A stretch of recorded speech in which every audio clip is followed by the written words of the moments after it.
Yan. Hello mga ka-viewers. Welcome back ulit sa aking channel, Kois Repair and Tutorial. So mga ka-viewers, hindi tayo magre-repair ngayon. So ang gawin natin ngayon mga ka-viewers, kung nakita nyo yan, so gagawa tayo ng project ng mga bata. Yan. Yung project na simpleng ilaw, yung gagamitan ng bat switch, baterya. Yan. At papailawin yung maliit na bombilya gamit yung baterya na or yung kadalasan sa ginagamit yung sa mga yung AAA, AA ba ganun yan. So pero yung gagamitin ko na baterya ay hindi po ganung baterya mga ka-viewers. So ito po yung gagamitin ko na baterya. Yan, dahil meron naman akong mga baterya dito na ganito, yung tinatawag na lithium ion. Yan. So ito po yung gagamitin ko, 3.7 volts na battery na lithium ion. So ito po gagamitin ko mga ka-viewers. DIY po ito. Yan. So bali dalawa tong gagawin ko mga ka-viewers, itong ito. So ang pinapaano sa maestra ay yung cardboard daw. So bumili naman ng cardboard. Nga lang yung cardboard ay napakanipis. At pag ganun no? Kasi mas makapal pa yung karton eh. So sabi ko ito na lang gagawin natin. So ito na, mayroon naman akong mga ganito dito. Tawag nito. Mayroon naman akong mga plywood na yung gamit sa yung ginamit ko dati. Mayroon naman akong mga sobrang ganito. So ito nang gagawin ko mga ka-viewers, dalawa. So unang sit up mga ka-viewers, ang gagamitin ko dito ay itong itong LED lights na kulay blue. Ito, yan. So yan po ang gagamitin ko. Maliit siya pero klarong-klaro naman yung ilaw. Tapos gagamitan ko ito ng tawag niyan, ito. Yan, resistor na 10 ohms. Para hindi ito masunog mga ka-viewers, hindi ito masira kagad. At may isang baterya, ito 3.7 at isang switch. So ganoon lang kasimple. Yan. So yan. Pero bago pa tayo magpatuloy dyan mga ka-viewers, sa mga bago pa lang dito sa aking YouTube channel, ay huwag niyo pong kalimutang mag-like at i-share yung ating video, at tigit sa lahat, huwag niyo rin kalimutang mag-subscribe mga ka-viewers. At pakipindot na rin yung bell button dyan sa taas, at ilagay nyo na rin sa all para kayo ay ma-notify kaagad tuwing ako ay may upload na bagong video. So ayun. So start tayo dito mga ka-viewers. Yan, so paano ba ito gagawin? Masimple lang naman ito mga ka-viewers, madali lang naman itong gawin. Una, i-set up natin ito, lagyan natin ng resistor para hindi masunog mga ka-viewers. Yan. So kailangan siyang lagyan ng resistor para hindi masunog. Yan. Parang Yan, klaro-klaro na. So yan. So una natin gawin mga ka-viewers, lagyan natin ng resistor itong ang tawag dyan, ito, pinaka bulb natin or LED, para hindi ito masira kaagad. So paano ba ito lagyan? So pag ganito mga ka-viewers ay tingnan nyo lang yung iba, yung kanyang pinaka sa lalim. Yung maliit na nakahiwalay, yun po ang positive.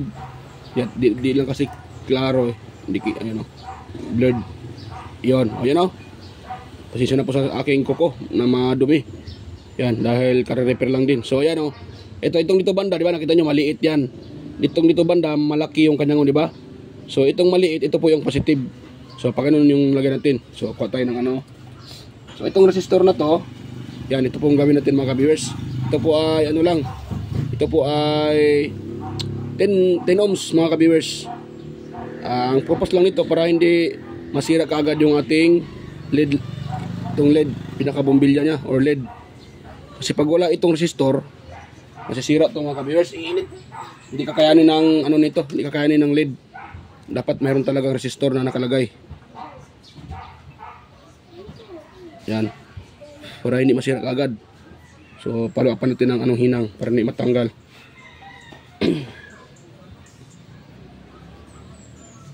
Hirap maghinang mga ka-viewers.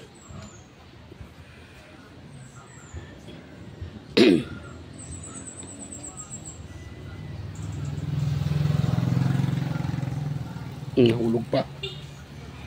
Yan. Patakan mo natin ito una ng dahil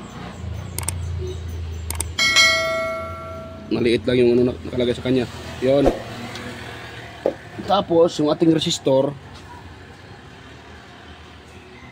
nag-blurred ah. Hindi, yan. Patakan natin itong resistor ng tawag dyan, kunting LED para kakapit ka agad mga ka-viewers at hindi tayo mahirapan.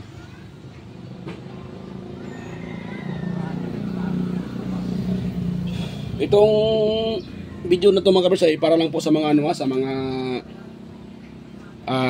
baguhan or nag-aaral, yung mga estudyante pa lang. So yan, para alam nyo po mga estudyante na paano gagawa ng ganito.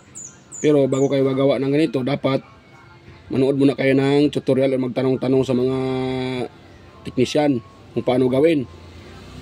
O diba, yung inyong mga magulang, tanongin nyo kung paano gawin. Huwag po mag-ano kaagad, tawag dyan, gagawa kaagad na wala kayong alam, kasi maaaring masira yung inyong ginagawa. Lalo na itong bulb, pinaka-LED, masisira yan pag na-reverse nyo. Yung reverse naman, yung LED naman mga ka-viewers, hindi masisira pag na-reverse yan. Yung mga LED lights, mga LED. Pero yung mga ordinaryong bulb, yung katulad ng yung ginagamit sa flashlight dati, mga old ano na bulb, filament bulb tawag dyan. Yung mga dating ginagamit sa flashlight na 6 volts. Pag yan po ay na ano nyo, na i-reverse nyo, delikado. Masisira yun mga ka-viewers, masusunog yun. So itong mga LED, pag na-reverse nyo, hindi naman siya masusunog, pero hindi ilaw. Yan, hindi nga siya ilaw, pero hindi naman masunog mga ka-viewers.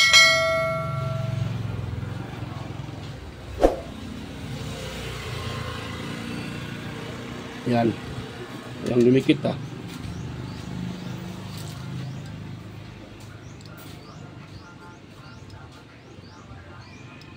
Yan, so naku, lumikit pa ata yung ano. Yun.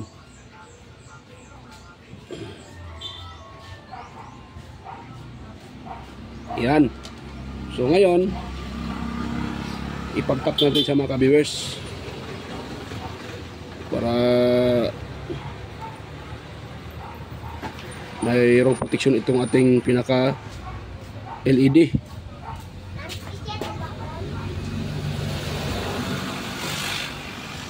Pag i-direct natin to, yung nga sinasabi ko ay masisira to mga ka-viewers. Masisira po ito. Yon, ipatayo natin siya, ganoon natin gawin oh. Tapos patakan na natin to ng mamaya ng ano tawag dyan, glue stick mga ka-viewers, para kakapit. So ngayon kuha tayo ng ano, yan muna yan, kuha tayo ng ito, wire na to. Ito yung gagawin natin mga ka-viewers. So i-ano na natin na hindi masyadong mahaba. Ganyan natin dito yung bulb, tapos next sa bulb ay switch. Ito yung switch, tapos baterya. So ganun lang mga ka-viewers, para hindi masyadong mahaba. Yan, tapos ganun lang ha. Yan.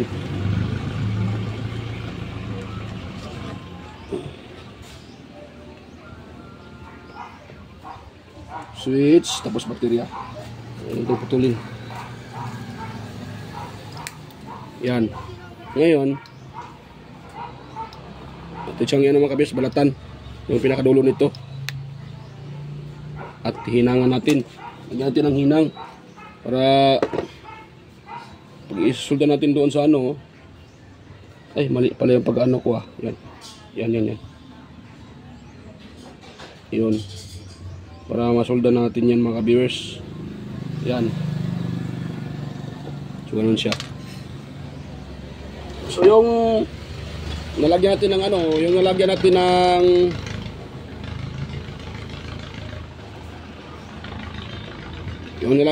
ano, ng tawag diyan. Resistor, yan po ang ating positive. So nga pala, sa mga bata na ano pala, huwag niyo pong gagawin ito pag walang patnubay na inyong mga magulang ha, pag kayong gagawa. Dahil kahit DC ito, lalo na sa ginagawa ko na ang baterya ay 3.7, so medyo delikado ito mga kabers pag ito po ay nagkaka-short yung kanyang contact dahil sasabog ito. Kaya mga bata dyan na nanonood, baka mayroong mga bata na nakakapanood, delikado po pag kayo ang mismo mong gagawa. Kailangan ng guide ng inyong magulang para mag-guide kayo kung paano i-connect. At sa mga magulang naman dyan, siyan po. So itong video na to, pwede din nyo na itong kopyahin mga sir, mga ma'am. So sundan nyo lang po itong ginagawa ko para yan, ito kasi ginagawa ko mga ka-viewers ay hindi na binibili yung gamit, yung ginagawa ko, yung mga itong ginagamit ko. Hindi ko na ito binibili dahil DIY nga po. Yan. Kasi pag bibili pa, gagasto naman yung mga estudyante. Yan. At isa din, kaya ito dalawa mga ka-viewers, dahil yung isa nito sa anak ko po mga ka-viewers. Yan. So kaya yan. So ang ginagawa ko, hindi na ako bibili. Yung isa namang nito, may-ari, ito. Si dalawa to eh. So sa lang din dito, kapitbahay lang din namin. So yan.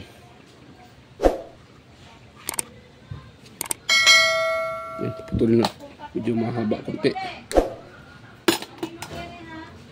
Yan mga viewers. So yan. Yun siya, tapos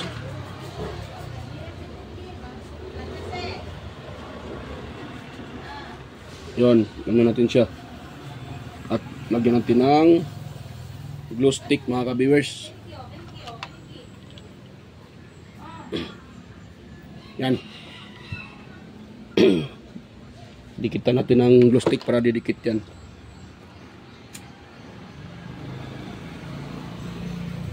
Yan, para ito ay ibinibidyo ko mga ka-viewers para po sa mga magulang na hindi alam kung paano to gawin. Dahil kahit simple lang to, di naman po to ibig sabihin na basta-basta mo lang siyang i-connect. Dahil maaring masira yung pag basta-basta mo lang i-connect mga ka-viewers. So maaring masisira ang pinaka-valve natin. Kaya dapat mayroon ding proper installation or yung proper na paggawa. Na hindi lang basta-basta i-connect. Yan, mamaya natin yan dikitan ng pang final. So ngayon,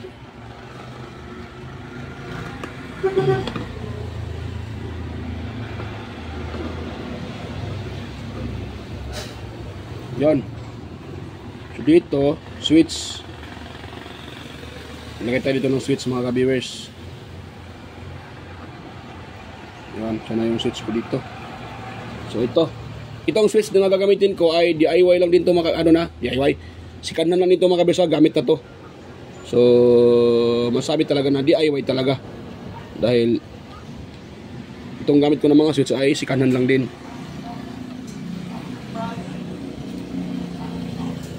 So yan, i-assemble ko na to mga kabisa. At hindi ko na ipakita sa inyo lahat ng pag-assemble para hindi na tayo matagalan sa pag-connect nito mga ka-viewers. Yan. So akin muna itong i-assemble. Ayan o. Ganun siya. So yan, balikan ko na lang kayo pa pag ma-assemble ko na ito mga ka-viewers. So, ayan po mga ka-viewers, ito na po ang pinaka-last. Yan, so na-assemble ko na siya. Yan, nagawa ko na yung isa. So mayroon pang isa gagawin natin. So ito. So pag ito ay gagayahin nyo mga ka-viewers, yung gagamitin nyo naman na baterya, yung baterya ng yung AAA. O yan. So isang baterya niyan ay 1.5 millivolts po yan. So 1.5 volts, dalawa yung gagawin nyo, makakabuo kayo ng 3 volts. So pwede nyo pong gawin yun mga ka-viewers, pero huwag nyo nang lagyan ng ganito. Yung resistor na yan. Ito po, nilagyan ko ng resistor na 10 ohms dahil itong baterya na ginagamit ko ay mataas yung amperahe nito. So ito po ay ano siya, 2,400 milliamperes. So mataas siya mga ka-viewers. So may tendency na baka iinit yung ating bulb dahil itong LED na to ay medyo mababa lang naman ang ano nito. Mababa lang ang watts nito. So kaya nilagyan ko siya ng 10 ohms na resistor. Pero kung sakaling ang gagamitin yung baterya ay yung baterya ng tawag dyan, yung baterya ng yung ginagamit sa wall clock. Yan. So pag kayo po gagamitin nyo, ganito lang ang gagawin nyo mga ka-viewers. For example, ito yung for example, itong baterya na to ay yun po yung sa wall clock. So yung positive niya, ito yung negative. So itong isa, itong positive ng isa at itong negative, yan po sila magsasama. Yan. So ang mangyayari diyan, wait lang ha. Saan ba yun? Balik pa ako. So ito positive or wait lang na ano na ko. Yan, ito negative to. Ayan, negative to, di ba? So ito yung positive. So ito namang negative ng isa, yan po ang ipagsama nyo. Ganon. Tapos ang resulta diyan, itong negative, itong sa dulo positive. So ano siya, tawag diyan series. So pag yan po yung na-series, tataas po yung kanyang voltahe. So yung sa wall clock na baterya, yung double A ba yun? Triple A. So correct lang kung ano lang ako pag mali yung sabi ko. So pero ang tawag doon ay triple A yun.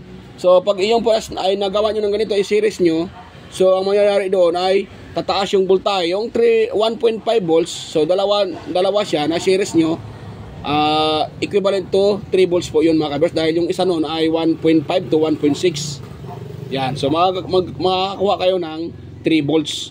So gagana na po yung ganitong mga bombilya, yung mga ganitong mga LED bulb na maliit. So wag niyo nang lagyan ng ganito resistor pag yun po ang gagamitin nyo. Yan, dahil mababa lang naman ang ampere ng baterya na yun. Kaya lang yung mga viewers, at hindi na niya kayang sisirain itong bulb. Ito ganito. Hindi niya kayang sisirain yung ganong baterya. Yan, dahil mababa lang naman. Pwede lang siguro kung gagamitan nyo ng 9 volts na baterya, yung iba yung 9 volts na pa-square. So pag 9 volts naman yung baterya na gagamitin nyo, tapos ganito lang na bulb ang gagamitin, so pwede siguro lagyan nyo ng yung ganito na resistor na 10 ohms. Meron namang mabibili nito sa hardware, or kuha kayo sa yung mga scrap na mga board. Yan, kuha kayo doon ng ito. Meron naman to dito, or 1K, pwede din 1K ohms mga ka-viewers. Kahit nga 250 ohms, mayroon din pwede din yung gamitin yun. Kung mayroon kayo, wala kayong iba nakita na ganito, so pwede nyo gamitin yung yung ang tawag dyan, gumagana na siya mga ka-viewers. So pwede nyo gamitin yun, yung kahit 350 ohms na or 150 ohms pa, pwede na yun mga ka-viewers, na mga resistor. Yan, ang pag-connect naman sa resistor, kahit kahit walang polarity yung resistor mga ka-viewers. Kahit nyo yan, kahit saan yung dulo ilagay nyo, pwede lang, walang polarity po yan. So yan, so ito na po yung ating kabuuan. Yan, so na po siya mga ka-viewers. Yan, so pag i-on ko tong switch na to, iilaw yan. Yan o, diba? Tapos yan iilaw siya, hindi naman siya init. Yan, ganun lang kasimple mga ka-viewers yung circuit. Yan, diba? So ganun lang kasimple. So sa mga gustong gagaya nito, kung mayroon kayong mga ganito na yung sirang Bluetooth speaker nyo, pwede nyo kukunin yung baterya, baka sakaling buo pa yung baterya.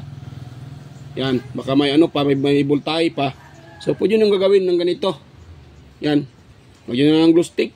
Tapos yung ground, yung ground ng ng ating itong ating pinaka bulb, yung LED, diretso nyo lang dito. Yan, diretso nyo lang, huwag nyo nang putulin. Diretso yan sa pinaka ground ng pinaka ng baterya, negative. Yung negative ng baterya at saka itong wire na to, itong itim, diretso yang dito sa negative ng ating ilaw. So yung positive naman dito, yan po ang puputulin nyo, idaan nyo sa switch mga ka-viewers. Yan, bago mag-tap kayo sa baterya, putulin nyo muna, idaan nyo sa dalawang paa ng switch bago nyo itap sa battery. So ganoon lang mga ka-viewers, ganoon lang po ang pag-ano nito. Yan ganoon lang, simple. Yan ilaw siya. Tapos pag i-off, i-off naman siya. Ano lang po yung circuit nito mga ka-viewers, kung paano ito gagawin. Yan. Sa mga gustong gumaya dyan, simple lang naman yan eh. So itong project na to ay pang ano lang ito eh, pang elementary. So simple. Pwede nyo po itong gawin sa bahay nyo mga ka-viewers. Sa ating mga ano dyan, sa ating mga sa mga daddy at mami dyan na nanonood. Para sa inyong anak, sa project ng inyong mga anak. So pwede nyo gawin to mga sir, mga ma'am. Ganito lang gawin nyo. Yan, So ano nyo lang, screenshot nyo lang mga sir, mga ma'am, mga ka-viewers. Yan. I-screenshot nyo para pwede nyo siyang or sakaling nagawa kayo, pwede nyo namang i-play yung aking video. Yan po, para masundan lang po. Ganun lang man, kasimple. Ang dali lang naman. Para sa mga master natin dyan, huwag nyo nang panoorin tong video na ko mga master, dahil alam ko po ay simple lang to eh. Kahit nga elementary, kayang gawin to. So, yun, ganitong klaseng project. So ako dati, hindi ako nakakaranas ng ganito mga ka-viewers na project sa elementary. Dahil nakaano ako nito nung ako ay high school. So mayroon kaming ganito sa PE namin.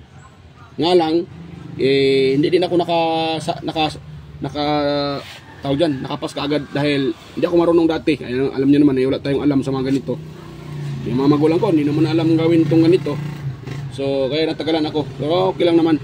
So yung ganito mga kabisok, sundin nyo lang yan. Paano ginagawa yan? Yan. So okay na yan mga kabisa. Okay na po to. So next tayo.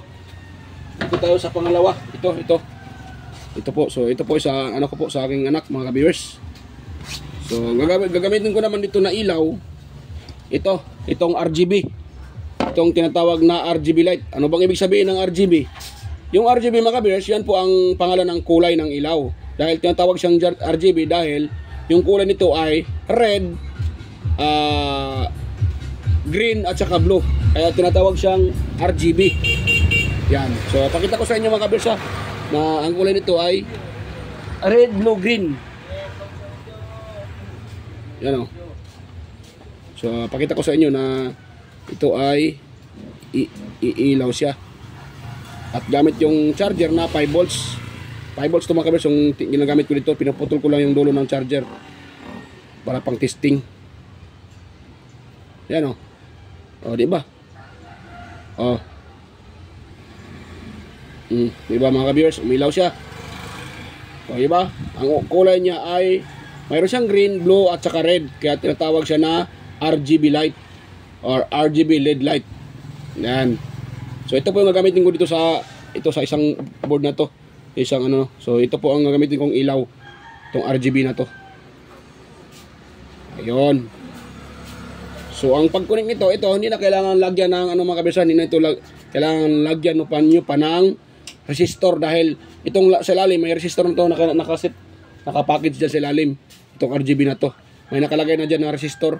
At hindi lang resistor, mayroon pang yung tinatawag na maliliit na mga mylar, kapasitor. Lagay nila. So yan. Di ba? Maganda sa tingnan, nagbe-blink-blink. So yan. Gagawin ko mga mga kabisa. At yan, set up natin dito. Dito banda. Tapos yung sa gitna ganun din. Yung sa gitna switch din. Tapos sa baba baterya. Ganun din yung gawin ko dito mga kabis. So yan. So hindi ko na ipakita sa inyo mga kabisa para hindi nahaba tong video natin. Ipakita ko lang sa inyo pagtapos ko ng magawa. At explain ko na rin kung paano ko ginawa. Yan. Yun. So mga ganito, ito pala. Hindi ko pala nasabi sa inyo. So ito pala mga kabisa, itong RGB light na to, nakukuha ko lang ito sa ilalim ng speaker. Diba? Yung mga Bluetooth speaker na. Yan, meron namin ako dito mga sirang speaker eh.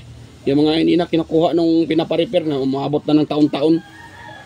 Ayan, marami akong dito mga speaker. So kinukuha ko yung itong kanyang RGB light. Yan. At marami din ako nito, yung nabibili ko rin sa mga online, sa mga nagbabakal bote. So ito na po kinukuha ko. Yan, dito po ito sa loob ng speaker. Yan. Kinuha ko siya para pwedeng gamitin dito sa project. Yan, maganda siya tingnan, no? So yan. Stay tuned lang mga kabisa. Makita ko lang pag matapos ko na ito itong ma-assemble. So ayan mga ka-viewers, na-assemble ko na po itong ano. Tapos ko nang ma-assemble itong pangalawa, yan o. So ito po ay para po sa aking sa aking anak mga ka-viewers, dahil pati yung anak ko ay mayroon ding project. So yung isa kanina kinuha na. So ibinigay ko na sa isa. Yan. So yan po, nakuha na sa yung isa. Una, binigay ko na sa yung sa kapitbahay din namin. So ito yung pangalawa. So ganoon lang po siya mga ka-viewers, ang kanyang circuito kung paano ko siya ginawa. Yan. So ito na po yung pinaka RGB light.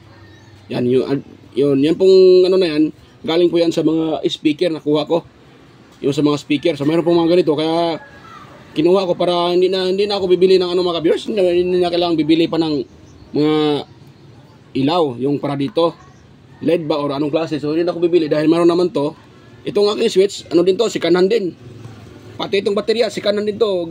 Pero itong baterya, full charge to mga ka-viewers, kahit itetest pa natin, full charge to. Itong isa, yung doon kanina ang ginawa ko nung una, ganun din. So kahit sikanan yung mga baterya, pero gumagana pa yun mga ka-viewers. Yan, tulad nito. O yan o. Diba, gumagana siya mga ka-viewers. Yan. Tapos, i-off mo siya, mamamatay din yan. So ano lang din po ito project ng mga grade 5 student. Yan. Yan o. Yan. O diba, ganun lang kasimple. So bali itong sa kabila, itong dito banda positive. Yan. So paano ba nyo ba malaman na pag ganito yung gagamitin nyo na ilaw? So para malaman nyo kung saan yung positive, itetest nyo siya. Wala nang problema kahit magbaliktaran yan mga ka-viewers, kasi pag baliktad yan, yung connection dito sa ilaw na to, hindi ilaw yan. Yan po ang principle ng diode, kasi itong ilaw na to ay diode din po ito mga ka-viewers, yung tatawag po ito na diode. Yan, light emitting diode. Yan, LED, light emitting diode. Pero ito siya ay RGB na light emitting diode. RGB siya dahil tatlo yung ilaw na dinadala niya. Pag yan po yung nag-ilaw, so andyan po yung kulay red, green at saka blue, kaya siya RGB. So ganun siya o diba? May red, green, blue. Wait nga. Blue, tapos red, green. Diba? Salitan sila. So ganun lang. Ganun lang kasimple. Off po siya, tapos iyon, okay na. So yan mga ka-viewers, ganun lang po ang pag-DIY. Gagawa ng project sa mga bata. Katulad nito, yung ilaw. So kayo kung gusto niyo bumili ng mga may namang binibenta yung mga LED. Katulad ng ganito, sana yun.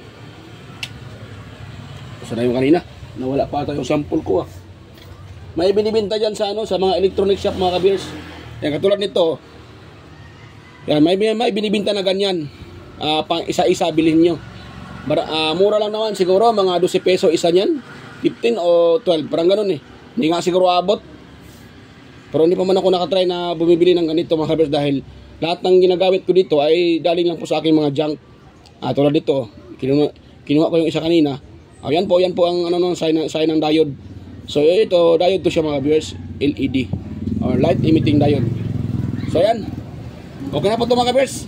Ayan, kung mayroon kayong nakuhang kunting ideya, yan sa mga lalo-lalo na sa mga mami at daddy natin dyan na magka-problema kung paano i-wires, hindi pa alam. So madali lang naman to, kahit bata nga alam to Yan. So kunting lang, pag yung mga anak nyo ay sila po ang ipapagawa nyo, kailangan nyo ng gabay. Turuan nyo kung paano i-assemble para hindi kasi itong baterya, pag once ito ay nag-short yung ground, negative positive, ay sasabog to mga ka-viewers. Yan. So yan mga ka-viewers. Yan. So yan, hanggang dito lang mga ka-viewers yung ating video. Kung sana po mayroon kayong nakuha kunting idea, huwag nyo pong kalimutang i-like, i-share at higit sa lahat, paki-subscribe na aking channel mga ka-viewers. Ayan po. So yan. Hanggang dito na lang mga ka-viewers, at ayan, mega love shoutout pala sa inyo lahat. Hindi na muna ako mag-shoutout ng pa isa-isa. So next video na lang po. Yan, mega love shoutout po sa inyo dyan mga ma'am and sir. Lahat-lahat na sa aking mga kadikit at sa mga silent viewers dyan, organic viewers, at sa mga kaibigan ko sa YT. Yan, mega loud shoutout sa inyo lahat. At babay po mga ka-viewers, at ako magpapaalam na po. At kita tayo sa aking next na mga video. So yan, babay po.